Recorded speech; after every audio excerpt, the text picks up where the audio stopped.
The team will be made. There's 5 people in our team, as I said before.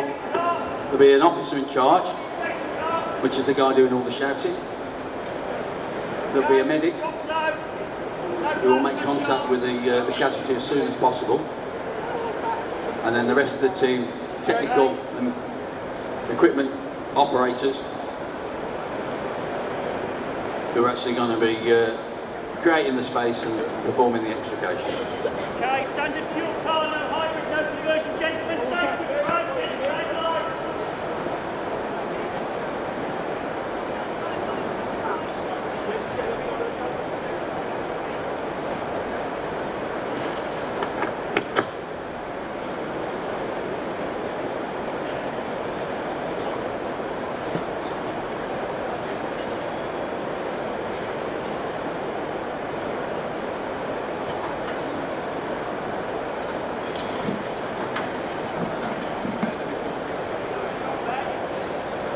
James, you got the keys there?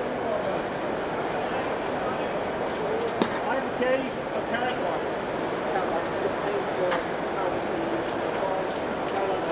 You can see the teams at the moment, they're working. This is the sort of safety part of this, where they're going to make the car as safe as possible, as stable as possible. So then when they start working on it, it's not going to be moving and causing any greater harm to the casualty. We try and keep the casualties as stable as possible. Minimise any unnecessary moving. And this phase of the operation is all around that. We've got an airbag restraint on the steering wheel now, just in case the airbag hasn't actuated. What you don't want it to do now is actuate while we're working on the vehicle. So we put a cover over the steering wheel to stop that happening.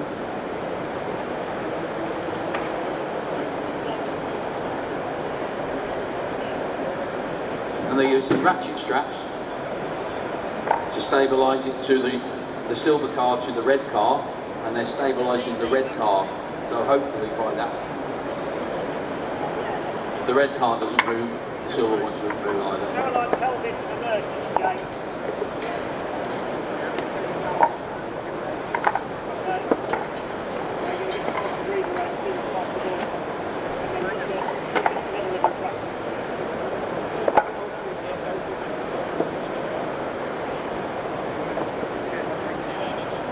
Gentlemen, keep up the good work. Let me know as soon as it's stabilised. Yeah.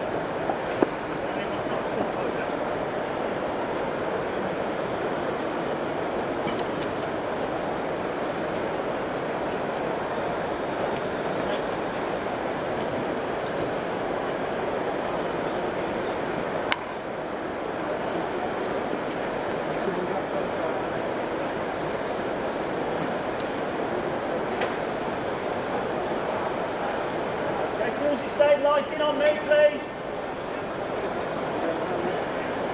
Hit them as soon as it's stabilising on me.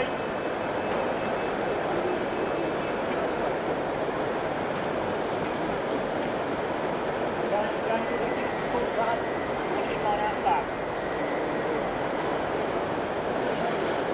It's on me, gents. Spence. Okay. So the full plan will be out of the back of the car in line.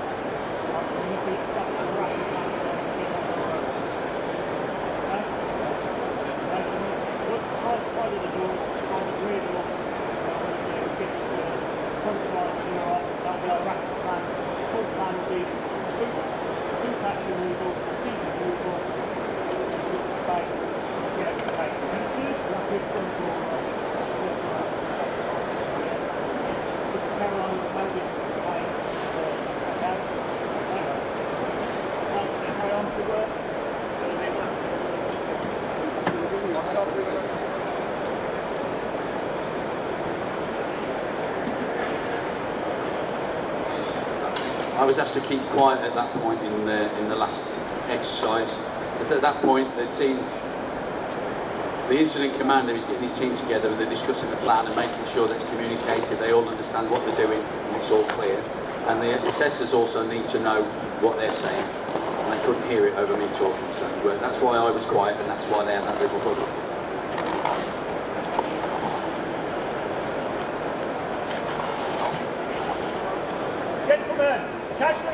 area will be here.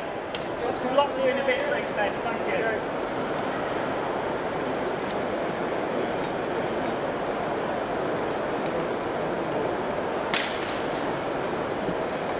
You can see the team setting up the whole Matro hydraulic cutting equipment. On the floor in front of us, we've got some spreaders and some cutters.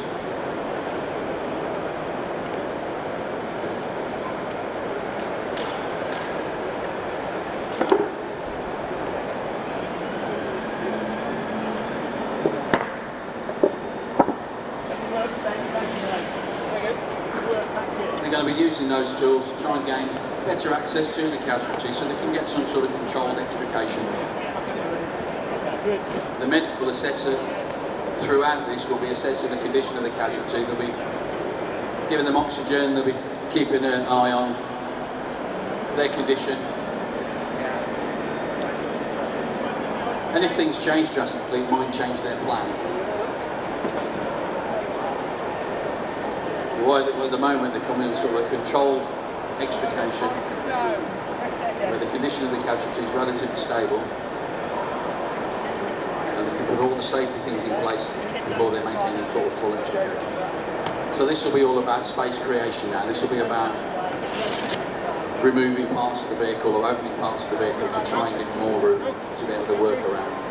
The debris dump will be there.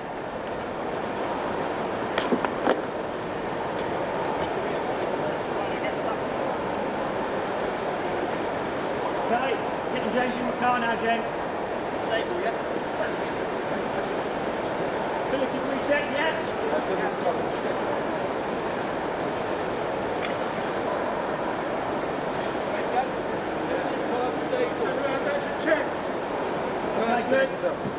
In you get, James. Keep it moving, guys. Keep it moving. Let's have that O2 in and carry on with our rapid.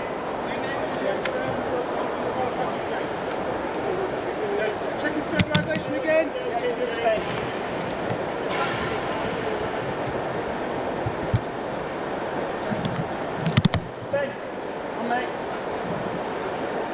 Well, these guys are working here, so I want you to remove the boot latch.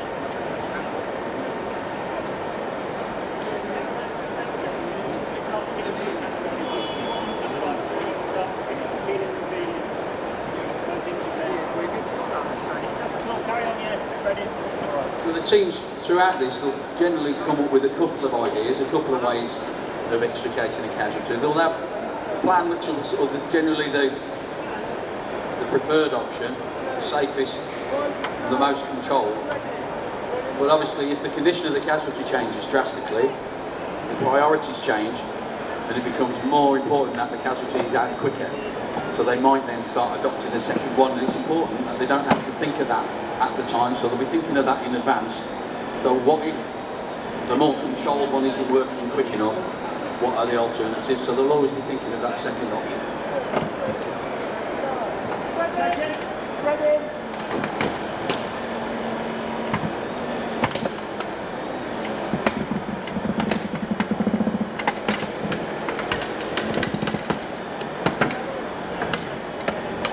You can see there that they're using the spreaders to gain access to the hinges of the car door. So we can take it from that the car door wouldn't open on the lock side.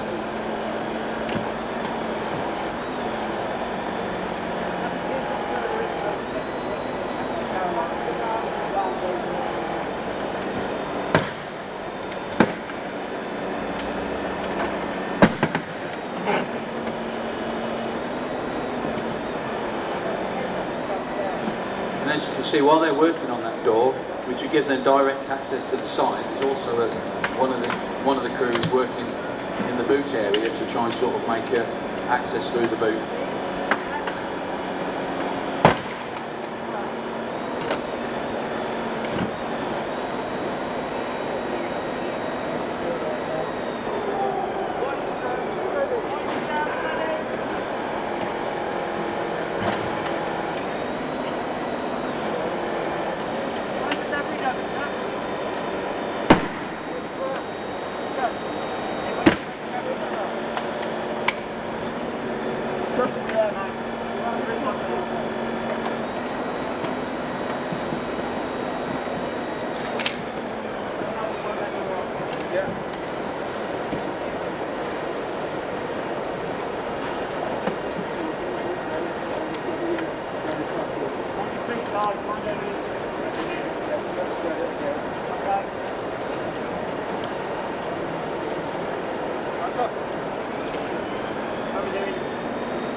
Okay, spreading.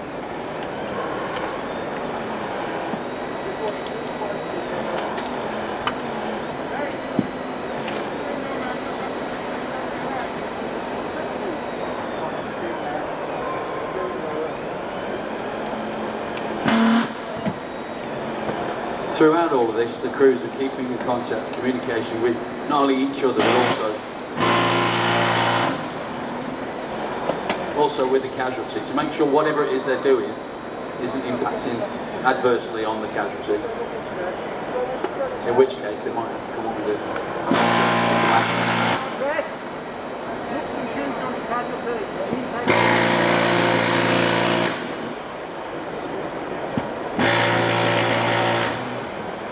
And also, as you can hear, it's quite noisy at times, which again can be quite disconcerting if you're trapped in that car and all this noise and heavy work is going on around you. So it's important that you're told, kept informed, so you've got an idea what's going on around you and what all the noise and messy noise is all about.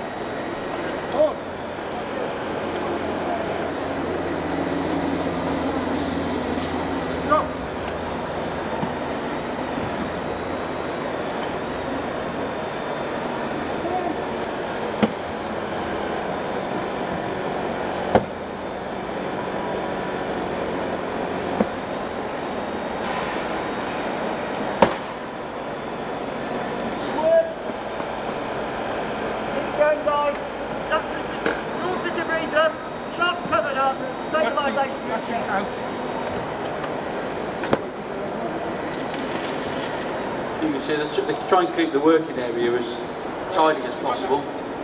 Any broken glass and what have you, they're trying to cover it up as much as they can. And any tools that they're not using will be moved out of the area.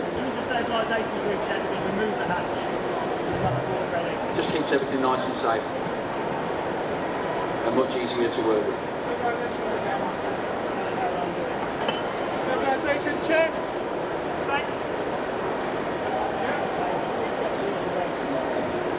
The sheets that you can see, the yellow sheets that we're putting out, that's what we call sharp protection.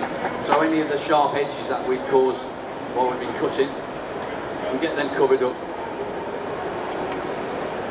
Nobody's going to catch themselves against them and cause any further injuries.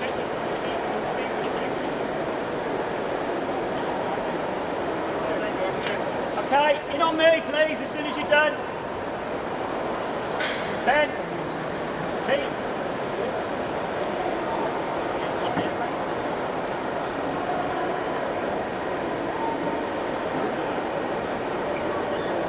Okay, Ben, in on me. Got the seat on the driver's side removed, just need the boot hatch removing, okay? Yeah. Okay, let's make it happen. So we're going to remove the boot hatch now. We'll work with these guys to achieve that. Have you had a look at whether it's on the right part of The teams, as I said before, they've got 20 minutes to work and to try and get as far down the route towards extrication as they can. It might be possible to completely extricate the casualty in that time, but it might not be. But it's not a race to see if they can get the casualty out. It's just to see what they can do, what safe systems are working they can put in place in that 20 minutes. It's not always possible to get casualties out in that time frame.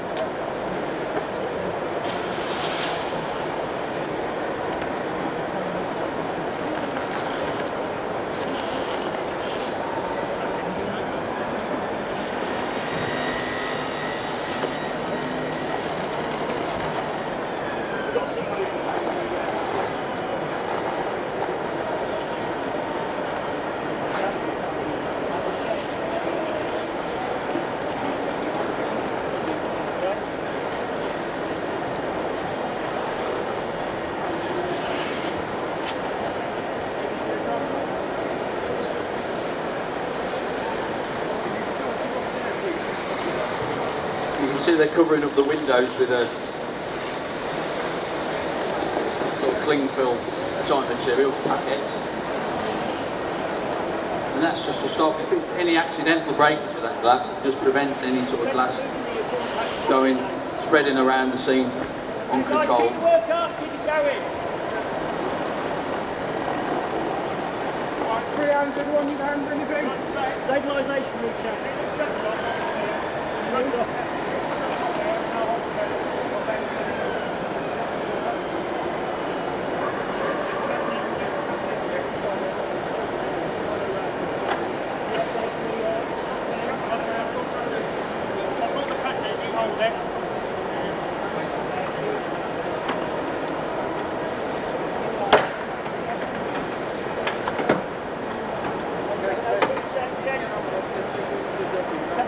Check.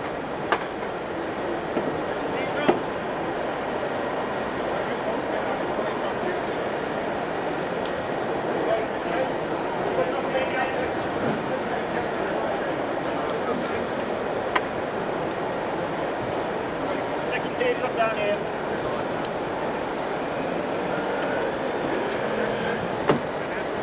Okay, cutting. Risers check.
Tools out. Shots covered. The correct side of the door. Stabilisation recheck for me, please. Get this out of the way. Okay. Stabilisation recheck. I'm going to get the presenters on board. You can see now the rechecking the stabilisation on the vehicle. Every time you take something off and make it a bit lighter, they're just taking the tailgate off and they take a door off. The vehicle's obviously lighter, but it sits not quite so low on its suspension. So when they put them blocks under it when it's fully intact, as you remove stuff, it will lift up off the blocks and you'll lose the stability. So every time they take something off, they will check the stability to make sure that it's still safe. Right, the longboard's coming in.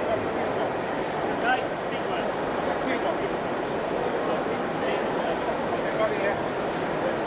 Okay, back out.